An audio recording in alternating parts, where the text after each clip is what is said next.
에스겔 37장 1절부터 11절까지 말씀 합독하시겠습니다. 시작. 여호와께서 권능으로 내게 임재하시고 그의 영으로 나를 데리고 가서 골짜기 가운데 두셨는데 거기 뼈가 가득하더라. 나를 그 뼈 사방으로 지나가게 하시기로 본즉 그 골짜기 지면에 뼈가 심이 많고 아주 말랐더라. 그가 내게 이르시되 인자야 이 뼈들이 능히 살 수 있겠느냐 하시기로 내가 대답하되 주 여호와여 주께서 아시나이다. 또 내게 이르시되 너는 이 모든 뼈에 대언하여 이르기를 너희 마른 뼈들아 여호와의 말씀을 들을지어다. 주 여호와께서 이 뼈들에게 이같이 말씀하시기를 내가 생기를 너희에게 들어가게 하리니 너희가 살아나리라. 너희 위에 힘줄을 두고 살을 입히고 가죽으로 덮고 너희 속에 생기를 넣으리니 너희가 살아나리라. 또 내가 여호와인 줄 너희가 알리라 하셨다 하라. 이에 내가 명령을 따라 대언하니 대언할 때에 소리가 나고 움직이며 이 뼈 저 뼈가 들어맞아 뼈들이 서로 연결되더라. 7절 다시 한번 읽겠습니다. 이에 내가 명령을 따라 대언하니 대언할 때에 소리가 나고 움직이며 이 뼈 저 뼈가 들어맞아 뼈들이 서로 연결되더라. 내가 또 보니 그 뼈에 힘줄이 생기고 살이 오르며 그 위에 가죽이 덮이나 그 속에 생기는 없더라.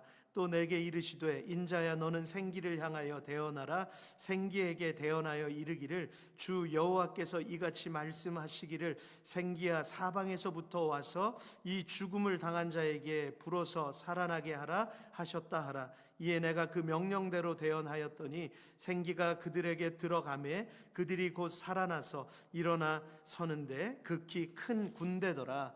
또 내게 이르시되 인자야 이 뼈들은 이스라엘 온 족속이라. 그들이 이르기를 우리의 뼈들이 말랐고 우리의 소망이 없어졌으니 우리는 다 멸절되었다 하느니라. 아멘. 생명의 말씀입니다. 우리 본문의 말씀을 통해서 능히 살 수 있겠느냐라는 제목으로 주의 뜻을 나누도록 하겠습니다. 우리 그리스도인들의 삶에 알게 모르게 큰 영향을 미쳤던 분들이 굉장히 많아요. 그분들 중에 한 분, 로버트 머레이 맥쉐인이라는 분이 계십니다. 그분은 영국 분이었는데요. 19세기 스코틀랜드의 경건한 목회자로서 오늘날 전 세계 수많은 그리스도인들이 사용하는 맥체인 성경 읽기표를 만든 분이었는데요. 그는 1813년 스코틀랜드 에든버러에서 태어나서 1843년 불과 29세의 나이에 전염병이었던 장티푸스에 걸려서 세상을 떠나고 맙니다. 29살 되시는 분들 어디 계세요? 이미 29살 다 지났죠? 네, 한 1년 지났네요. 저는 가끔 저런 분들을 볼 때 하나님께서 특별히 택하신 분들이구나. 어떻게 저렇게 젊고 단명한 나이였는데도 그렇게 우리 그리스도인들에게 위대한 영향을 미칠 수 있었을까? 그걸 보면 하나님의 그 능력이 참으로 놀랍다고 저는 그렇게 여겨집니다. 그는 비록 이렇게 짧은 생애를 살았지만 영혼 구원에 전념했고요. 깊은 영성과 거룩한 삶의 본을 보여준 그러한 인물이었습니다. 그래서 당시 그 주변의 사람들은 그를 일컬어서 하늘의 사람이다 라고 칭송하기까지 했답니다. 그의 설교와 삶은 스코틀랜드 교회 부흥에 큰 영향을 미쳤는데요. 그러면 어떻게 그토록 짧은 생애 가운데 놀라운 은혜를 미칠 수 있었을까? 이런 질문을 하게 됩니다. 맥체인은요, 원래 지적인 욕구가 강했고요. 그리고 사람 만나기를 좋아하는 사교적인 청년이었어요. 그런데 그가 18살이 되던 해에 자신의 큰형이었던 데이비드가 갑자기 세상을 떠나고 맙니다. 신실한 그리스도인이었던 그의 형 데이비드는 늘 자기 동생을 안타깝게 생각하면서 언제나 하나님과의 관계가 우선이다라는 것을 늘 가르쳤다고 해요. 늘 강조하고 중보하며 기도했다고 합니다. 그러던 형이 26세의 젊은 나이로 세상을 떠나자 맥체인은 굉장한 충격을 받았습니다. 그 전까지는 생각 없이 살았는데 이 형의 죽음 속에서 삶과 죽음의 본질은 과연 무엇인가 라고 하는 질문을 하게 되었던 것이죠. 그리고 그는 자신의 일기장에서 이렇게 고백합니다. 나는 형을 잃었지만 결코 죽지 않는 예수 그리스도를 찾기 시작했다라고 기록하고 있습니다. 이후에 그는 구원 지식의 요약이라고 하는 책을 읽으면서 인간의 전적인 타락과 그리스도의 온전한 의의를 깨닫고 그가 회심하게 됩니다. 여러분, 그렇습니다. 정말 위대한 책 한 권으로 사람이 변화될 수 있다라는 거예요. 경건한 경건서적이죠. 정말로 예수 그리스도께서 이 땅에 왜 오셨는지를 깊이 파고드는 그 책을 통해서 그가 바로 신학교에 입학을 하고 목회자의 길을 걷게 되었던 것이죠. 그러면 그토록 신실했던 하나님의 사람이 왜 그토록 일찍 죽을 수밖에 없었을까요? 당시 그가 목회했던 지역에는 전염병이 창궐했기 때문이었고요. 그럼에도 불구하고 그의 소임을 다하기 위해서 병에 걸린 성도들을 일일이 찾아다니면서 그들에게 복음을 전하고 위로하고 그들을 위해 기도할 때에 그도 역시 전염병에 같이 걸리고 말았던 것이죠. 그는 고열로 사경을 헤매던 중에도 성도들의 이름을 부르며 기도했다고 해요. 그가 마지막 숨을 거둘 때 두 손을 높이 들고 하나님을 찬양했다고 해요. 여러분, 죽는 순간에는 사람의 본성이 그대로 드러나거든요. 그동안 가지고 있던 생각, 가지고 있던 어두움의 그늘이 그것이 다 드러날 수밖에 없어요. 그런데 하나님의 살아계심을 그가 마지막 순간을 통해서도 증명했다고 하는 거죠. 비록 맥체인의 생애는 이처럼 짧았지만 그가 남긴 영적인 불꽃은 바로 오늘날까지 이 맥체인 성경 읽기표를 통해서 수많은 그리스도인들의 심장을 뛰게 했다고 하는 것입니다. 그는 하나님의 부름을 받기 1년 전이에요. 고작 1년 전인 1842년에 성도들이 하나님의 말씀을 좀 더 체계적으로 읽었으면 좋겠다라는 생각을 하게 됩니다. 그리고 깊이 연구하며 묵상할 때에 이 읽기표를 제작을 하게 되었는데요.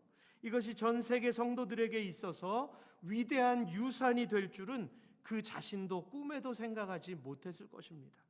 사랑하는 성도 여러분, 하나님을 경험하고 아는 것은 성경 읽기로 가능합니다. 성경 읽기도 무작정 읽는 것이 아니라 체계적으로 읽고 또 그것이 내게 이해될 수 있는 그 방법대로 읽어 나갈 때에 하나님께서 우리 마음 가운데 놀라운 일을 행하실 줄로 믿습니다. 저도요, 이 맥체인 성경 읽기표를 캐나다 오기 전 해에 알았어요. 그래서 성경 읽기표에 관한 책을 가지고 제가 캐나다에 오게 되었거든요. 그런데 뜻하지 않는 그 하나님의 인도하심으로 개척을 시작하게 되었어요. 저는 처음에 개척이 아니었거든요. 근데 하나님이 개척을 하게 만드셨어요. 근데 극심한 고통 속에서 제가 붙들 수 있었던 것은 이 성경 읽기표로 계속 성경을 읽는 것이었어요. 근데 하나님께서 그 가운데 얼마나 큰 은혜들을 주셨는지 몰라요. 지금 이 시간에도 또 앞이 보이지 않고 미래가 막막한 우리 젊은 분들도 계실 텐데 여러분, 낭망하지 마십시오. 하나님의 말씀 속에 하나님께서 날마다 얘기해 주세요. 날마다 말씀해 주세요. 그러면 그것 때문에 견디는 거예요. 그것은 세상의 그 어떤 주는 위로보다도 더 강력한 것입니다. 끝까지 견디고 났을 때 하나님께서 주시는 그 은혜와 열매들을 결국엔 취하게 됩니다.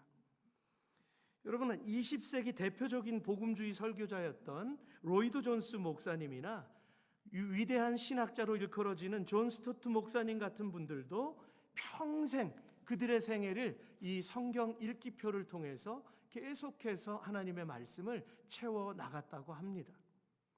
이미 많은 사람들로부터 증명되어지고 있죠. 그래서 저희 교회도 새해부터는 이제 이 맥체인 성경 읽기표를 가지고 영적 성장에 집중하려고 합니다. 그런데 오늘날 너무나도 가슴 아픈 모습 중에 하나는 이 성경이 배제되고 있다는 거예요. 성경 없이 신앙생활을 하고 있다는 거예요.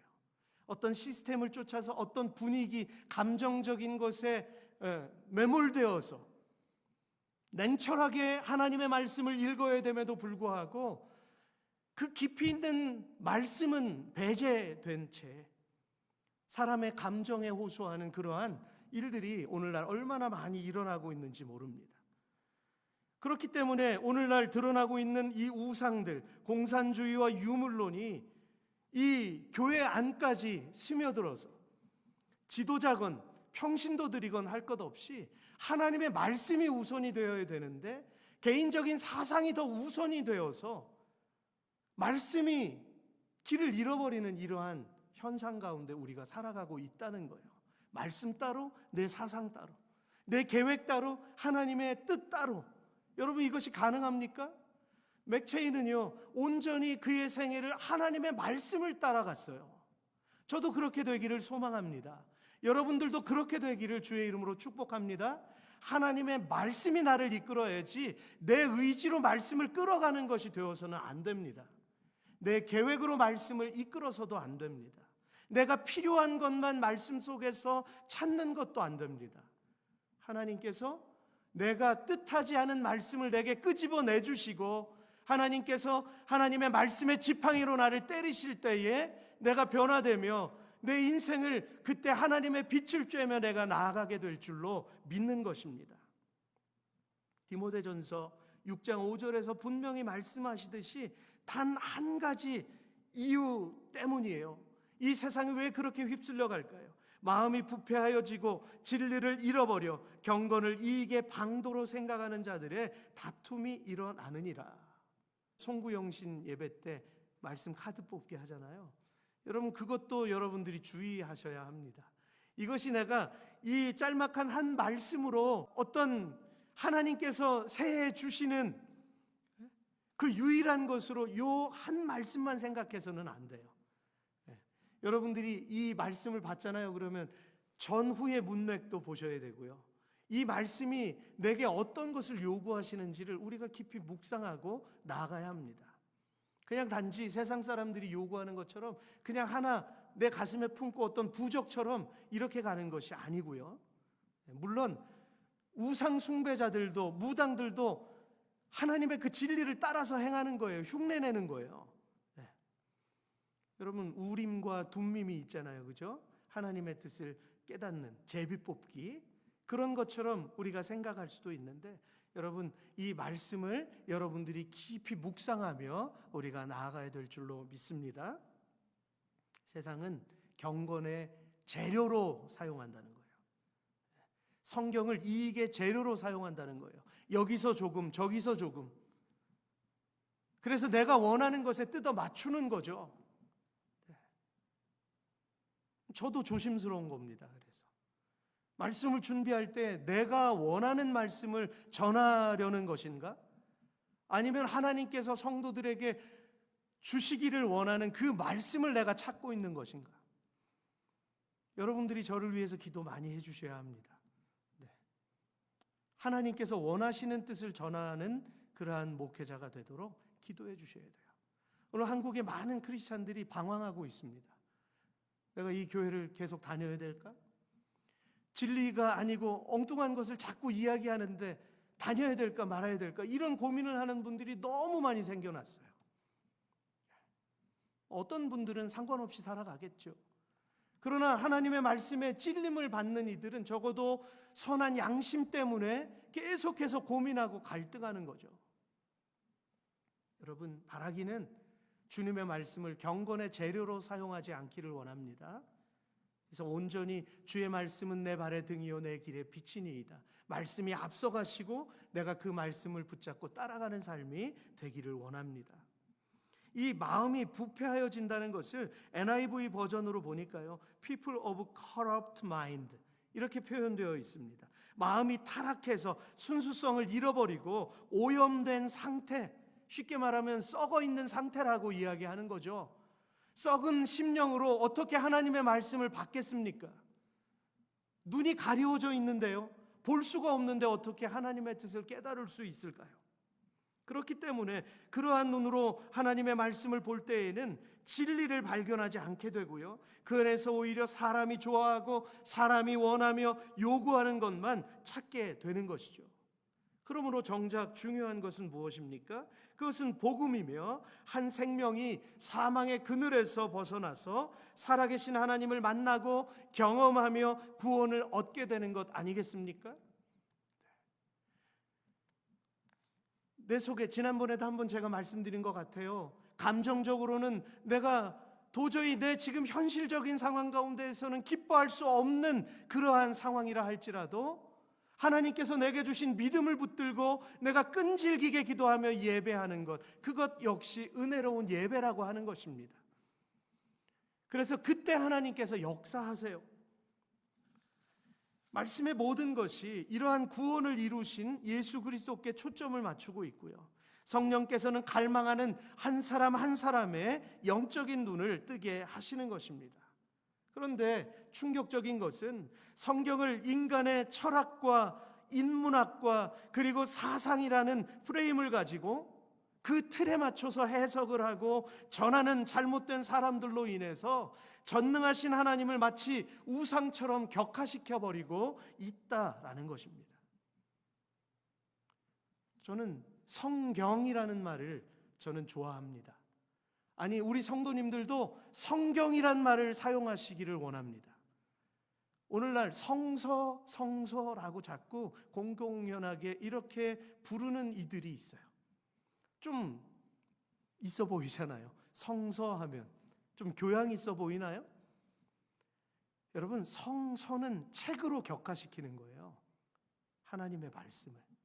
성경은 물론 이게 한자 표현이라 좀 어떤 유교적인 그러한 색채가 드러나고 있는 것 같기는 하지만 성경은 바꿀 수 없는 독보적인 것을 의미하는 겁니다. 그래서 여러분, 우리 그리스도인들은 성경 말씀 이렇게 고백하셔야 돼요. 성서 자꾸만 여러 개 중에 하나처럼 이렇게 하나님의 말씀을 이렇게 이야기하는 것을 제가 바라보면서 많은 생각을 갖게 됩니다. 유일한 것입니다, 하나님의 말씀은. 오죽하면 내 생명과도 맞바꿀 수 있는 것이 하나님의 말씀입니다. 생기 없던 이 흙으로 된 존재 안에 하나님의 생명이 들어와서 내가 살아가고 있는 거예요. 하나님의 말씀은 위대하며 하나님의 말씀은 어떤 것과도 견줄 수 없는 것입니다. 오늘 저와 여러분이 함께 읽은 본문의 내용은 이스라엘의 멸망을 배경으로 하고 있는데요, BC 586년 유다 왕국은 바벨론에 의해서 완전히 멸망했습니다.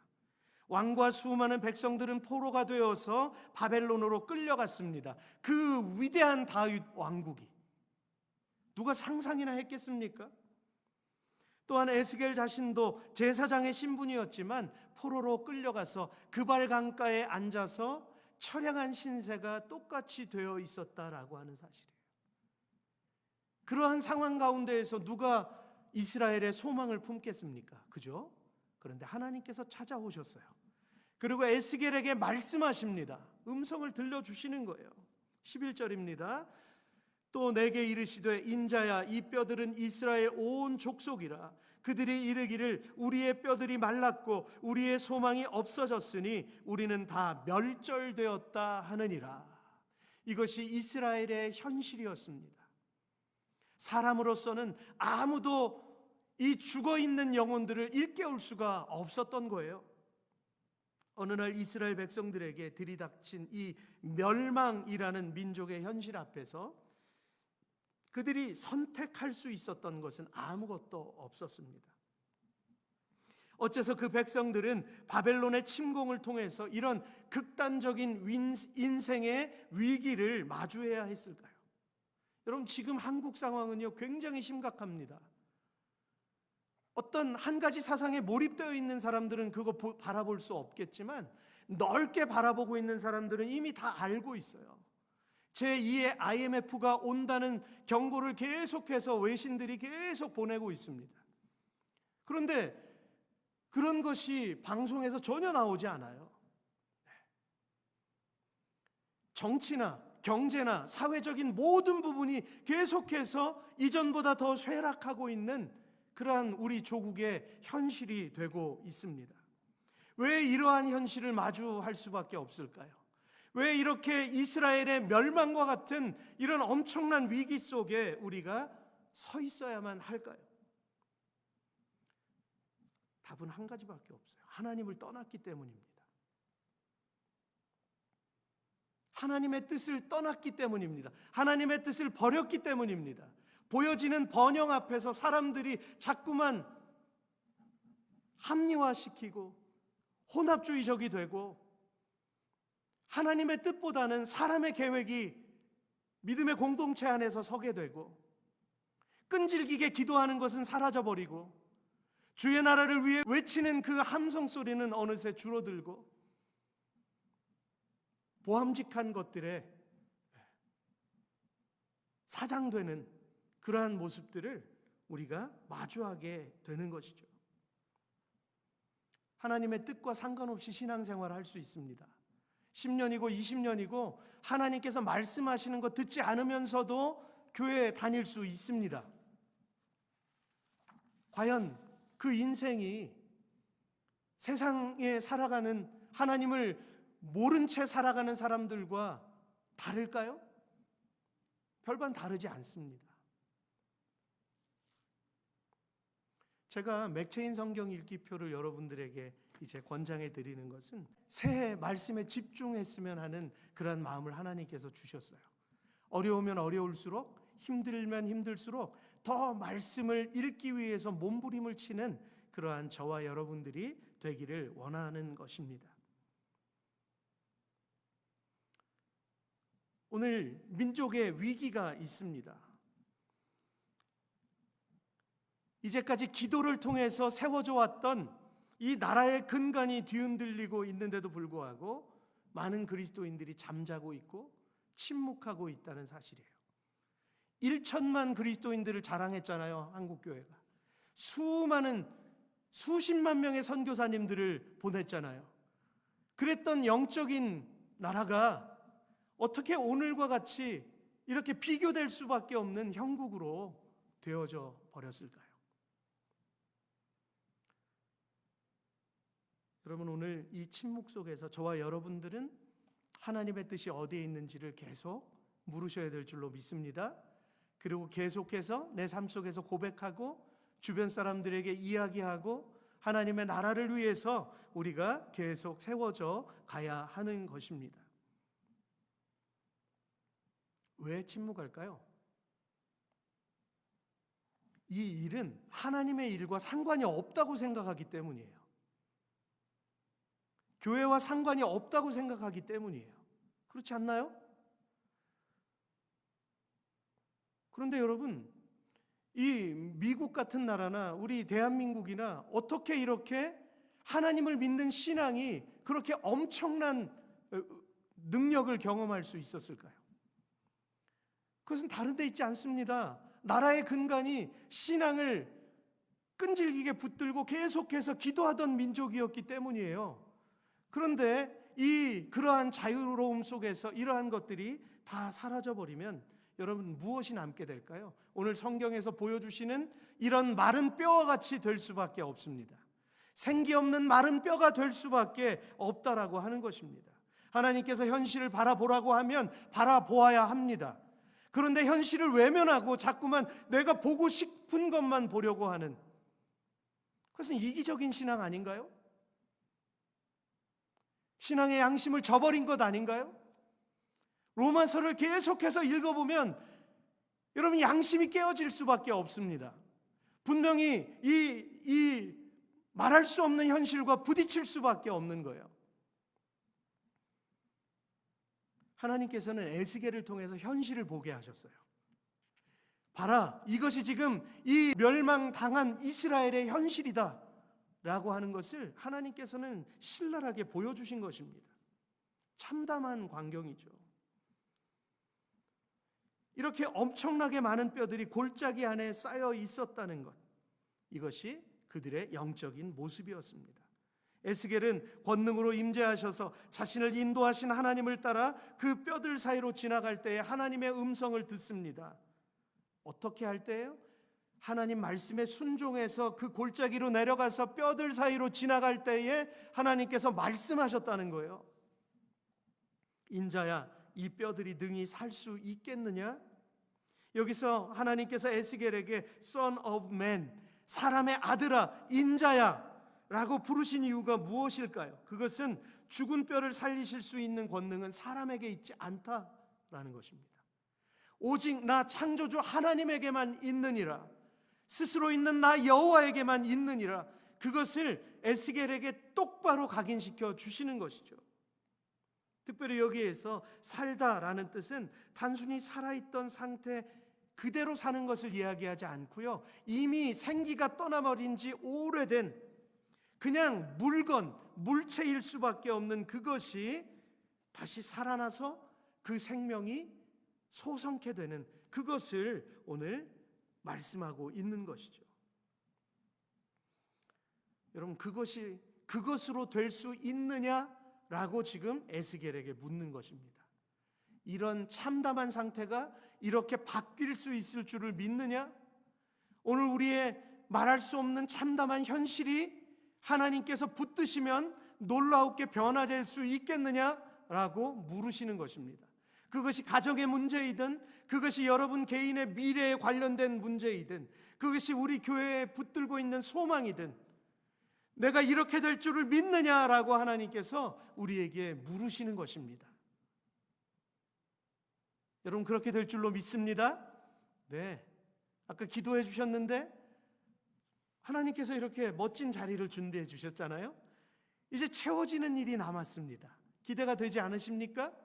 여러분, 우리가 소망을 품고 한 영혼 한 영혼 주님께서 부르실 영혼들을 기대하며 미리 계속해서 기도로 쌓아가실 수 있기를 축복합니다.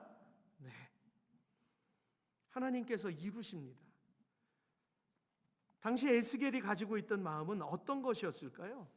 현실의 이스라엘을 바라보면서 하나님은 분명 그들을 버리신 것처럼 여겨졌을 것입니다.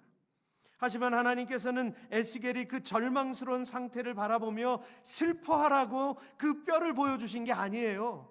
내가 일할 것이다, 내가 일할 것을 너는 믿느냐라는 것을 앞서서 하나님께서 보여주시는 거예요. 포로 당한 후에 70년 후에 이루실 하나님의 일들을 지금 말씀하시는 것입니다. 유대 땅으로 복귀할 그 이스라엘 백성들에게 소망을 주시는 그 하나님이신 것이죠. 그를 부르신 하나님께서 과연 그 뼈들에게 생명을 불어넣어 주실 수 있는지 가능성을 지금 그 믿음을 에스겔에게 물어보고 계시는 것입니다. 에스겔은 하나님께 아타야다타라고 대답을 합니다. 주 여호와여, 주께서 아시나이다. 얼핏 보면 마치 불확실하고 자신 없는 대답처럼 느껴질 수 있어요. 하지만 오히려 인간의 눈에는 불가능하지만 주님께서 살리시기로 작정하시면 가능합니다 라는 대답인 거예요. 에스겔은 그 믿음을 가지고 있었던 것이죠. 겸손한 반응인 것입니다. 그러므로 하나님께서는 그 에스겔의 믿음을 아셨기 때문에 그가 해야 할 일을 바로 말씀해 주세요. 믿음이 있고 없고가 이렇게 차이가 나는 것입니다. 하나님께 기도할 때에도 믿음으로 확신하고 기도하는 것과 그냥 막연한 상태에서 기도하는 것의 차이는 여기에서 결정지어지는 것이죠. 여러분, 그러므로 확신 가운데 기도하시기를 바랍니다. 그랬을 때 주님께서 강력하게 임하셔서 여러분들에게 음성을 들려주실 것입니다.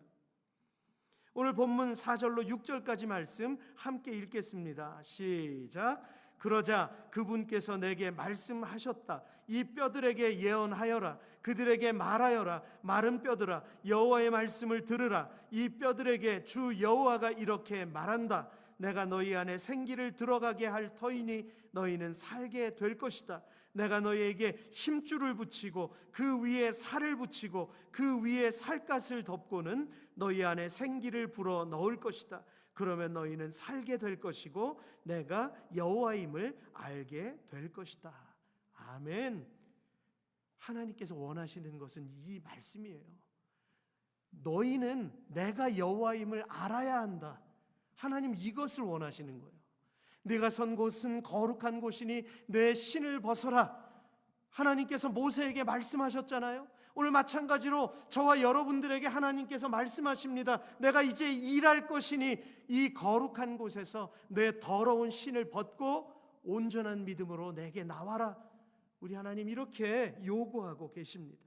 사랑하는 성도 여러분, 믿음을 가지고 헤쳐나가는 삶은 온통 불신의 벽으로 가득한 길입니다. 하나님의 말씀은 길인 줄로 믿습니다. 우리는 하나님의 길을 따라가는 거예요.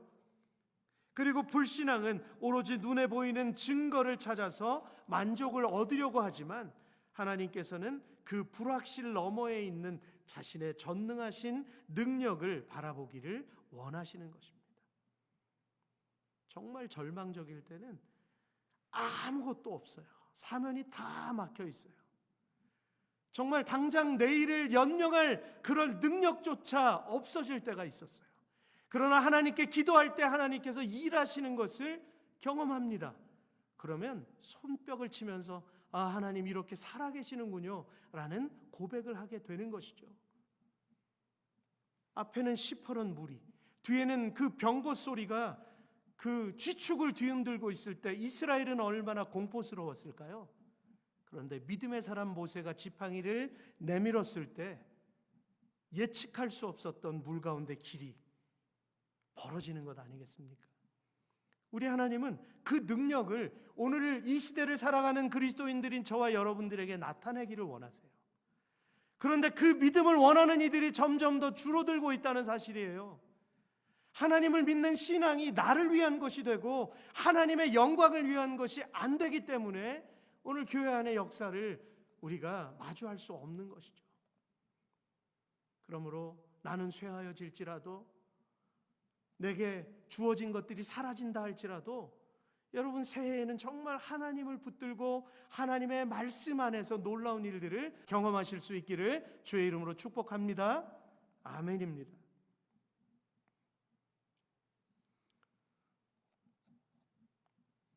사라진 뼈 위에 힘줄과 살을 붙이고 살갗을 덮는 것은 여러분 없는 것을 있게 하시는 것입니다.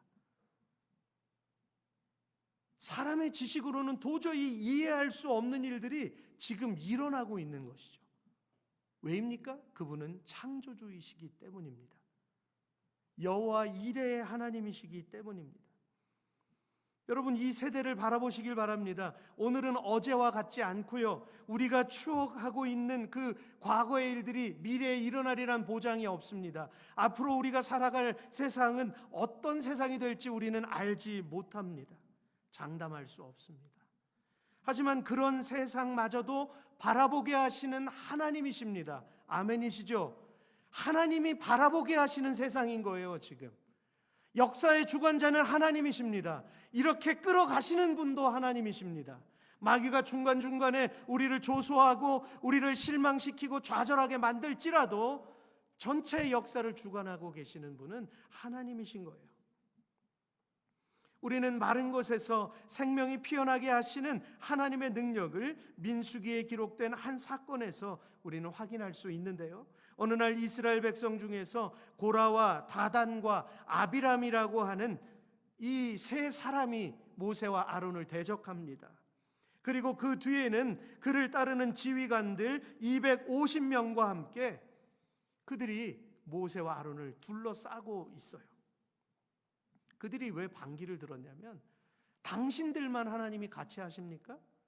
우리에게도 하나님이 함께 하시고 우리에게도 동일하게 하나님은 나타내십니다 라고 이야기하는 거예요. 그리고 고라의 마음은 내심, 고라는 레위인이었는데요, 그는 성막을 섬기는 직분을 받았음에도 아론의 가족들이 행하고 있는 제사장 직분을 탐했던 거예요. 나도 아론과 같은 레위 집하고 겉으로 보니까 별반 다를 바 없는데 왜 아론은 그러한 자리에 서게 하고 나는 왜 이러한 자리에 서게 하느냐는 거예요. 상대적인 비교를 지금 하고 있는 것이죠. 그러나 그들 스스로가 섰습니까? 아니죠. 하나님께서 세우신 것이잖아요. 하나님의 일을 위해서 하나님께서 적절하게 그 직분들을 주신 것입니다. 그런데 하나님께 도전하는 거죠. 그래서 이 일로 말미암아 온 회중에게 진노하시는 하나님 앞에서 모세는 중보를 했고요, 하나님께서는 고라와 함께 반역한 무리들에게만 심판을 내리십니다. 땅이 갈라져서 고라의 가족들, 성경에 보니까 유아들까지 다 땅 속으로 삼킨 바 되었다. 이 잘못된 가장 한 사람 때문에 온 가족이 다 멸망을 당하게 되는 이런 안타까운 일들이 벌어지게 되는 것입니다. 그리고 하나님께서는요, 이렇게 말씀하셨어요. 각 지파별로 지팡이, 지휘관들의 지팡이 하나씩을 다 가져와라. 그리고 그것을 지성소 하나님의 법궤 앞에 12개를 다 놓게 하십니다. 그리고 하룻밤이 지났습니다. 다음 날 지성소로 모세가 들어갔을 때 어떤 일이 벌어집니까? 다른 지팡이에는 아무 일도 일어나지 않는데 아론의 지팡이에만 살구꽃이 피어났다고 그랬어요. 살구는 아몬드입니다. 그래서 움이 돋고 줄기, 순이 쭉 나고 꽃이 피고 열매까지 맺어졌다는 거예요. 그 마른 막대기 같은 그 지팡이에게 하룻밤 사이에 하나님께서 생기를 불어넣으시고 생명을 주셨다는 것입니다. 이것은 무엇을 하나님께서 증거하고 계시는 것입니까? 하나님의 능력, 하나님의 주권, 하나님의 권위, 하나님께서 계획하고 작정하시면 이렇게 이루신다라는 것입니다. 죽어있는 것이 살아나는 그것을 우리 하나님께서는 보여주신 거예요. 여러분, 이 사건은 에스겔 37장, 오늘 본문인 이 마른 뼈의 환상과도 그 의미를 같이 하는데요, 하나님께서는 어떤 일을 이루시기 위해서 인간의 조건을 보시지 않습니다. 고라가 이렇게 이야기했던 것처럼 당신들이 우리보다 나은 게 무엇이 있느냐라고 세상 것으로 비교를 할지는 모르겠지만 하나님은 그 기준이 아니라는 것이죠. 하나님의 전적인 선택과 능력이 그 생명을 결정하신다는 거예요. 그러므로 완전히 말라 죽은 마른 막대기나 완전히 말라버린 뼈 조각들이 하나님의 언약과 뜻을 위해서 다시 살아나는 기적을 보여주신 것이죠. 그러면 오늘 본문을 통해서 하나님께서 저와 여러분에게 말씀하시는 것이 무엇일까요? 하나님께서는 스스로 계신 분이시기 때문에 직접 어떤 일을 행하실 수도 있어요. 하나님께서 강권적으로. 그것은 우리의 한계를 떠날 때 하나님 그렇게 일하시지만, 많은 경우 하나님은 에스겔을 선택하셨듯이 사람을 선택하셔서 선포하게 하시고 일하게 하십니다. 바라기는 저와 여러분들 청지기가 되어서 하나님께서 여러분들을 사용하실 수 있기를 주의 이름으로 축복합니다. 하나님께 사용되는 것이 얼마나 큰 기쁨인지요, 그것이 얼마나 큰 감사인지 모릅니다. 마태복음 9장 28절을 보시면 예수님은 다윗의 자손이라 부르며 따라온 이 두 맹인을 고치시기 직전에 이렇게 물으셨어요. 내가 능히 이 일 할 줄로 믿느냐? 라고 물으셨습니다. 예수님 분명 하실 거예요. 계획하셨기 때문에 그 사람 앞에 선 거예요. 그러나 그 전에 그의 믿음을 원하셨습니다. 그랬을 때 어떻게 대답합니까? 주여 그렇습니다 라고 확실한 믿음을 대답했을 때 예수님은 너희 믿음대로 되라 라고 말씀하셨죠. 눈을 뜨게 하셨습니다. 또한 요한복음 11장 25절과 26절에서 예수님은 오빠 나사로를 잃고 슬퍼하는 마르다에게 말씀하셨어요. 나는 부활이요 생명이니 나를 믿는 자는 죽어도 살겠고 무릇 살아서 나를 믿는 자는 영원히 죽지 아니하리니 이것을 내가 믿느냐? 믿음 없는 사람들이 만약에 예수님의 이 말씀을 들었을 때에는 뭐라고 판단했을까요? 정신없는 사람이라고 이야기하지 않았겠습니까? 그죠? 참 허무맹랑한 소리를 하고 있네라고 반응했을 것입니다. 오늘 저와 여러분들에게 세상 사람들은 과학적으로 신뢰할 수 없고 합리적으로도 맞지 않고 막 이런 것을 이론을 내세워서 우리에게 이야기할지 모르지만 하나님께서는 그 모든 것들을 제쳐두고 저와 여러분들에게 이 믿음을 원하시는 거예요. 살아날 줄을 믿느냐? 이것을 물으시는 거예요. 마르다는 주여 그러하오이다. 주는 그리스도시요 세상에 오시는 하나님의 아들이신 줄 내가 믿나이다 라고 그녀의 믿음을 고백했습니다. 바로 이렇듯 하나님께서 에스겔에게 인자야 이 뼈들이 능히 살 수 있겠느냐 물으셨던 것이나 예수님께서 내가 능히 이 일 할 줄을 믿느냐 라고 말씀하신 것은 성부 하나님과 성자 하나님께서 결국 저와 여러분들에게 원하시는 믿음은 한 가지라는 거예요. 구약에서도 말씀하시고 신약에서도 이렇게 물으시는 이 이유는 한 가지입니다. 결국 로마서 10장 9절과 10절에 잘 나타나 있는데요, 우리 이 말씀 같이 읽겠습니다. 시작. 내가 만일 내 입으로 예수를 주로 시인하며 또 하나님께서 그를 죽은 자 가운데서 살리신 것을 내 마음에 믿으면 구원을 받으리라. 사람이 마음으로 믿어 의에 이르고 입으로 시인하여 구원에 이르느니라. 아멘. 무엇을 믿는 것입니까? 죽음에서 살아날 것, 죽은 자 가운데서 살리신 것, 예수 그리스도를 그 사망의 법에서 살리신 것을, 부활체로 살리신 것을 내가 믿으면 너희도 이러한 구원에 같이 참여할 수 있다라고 말씀하시는 것이죠. 사랑하는 성도 여러분, 하나님께서 오늘 우리에게 원하시는 믿음은 죽었던 생명이 다시 살아날 수 있음을 인정하고 신뢰하는 믿음인 것입니다. 오늘을 살아가는 저와 여러분의 절망적인 현실 속에서도 끝까지 하나님만 바라보며 신뢰하는 믿음인 것입니다.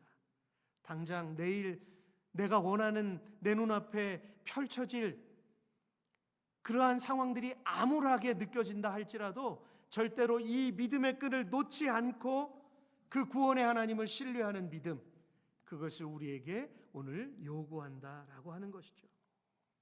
지금 이 세대의 역사는 마찬가지로 구원을 이루어 가시는 섭리임을 여러분들이 깨달으시고 믿음으로 달려가시는 오늘 우리 공동체가 될 수 있기를 주의 이름으로 축복합니다.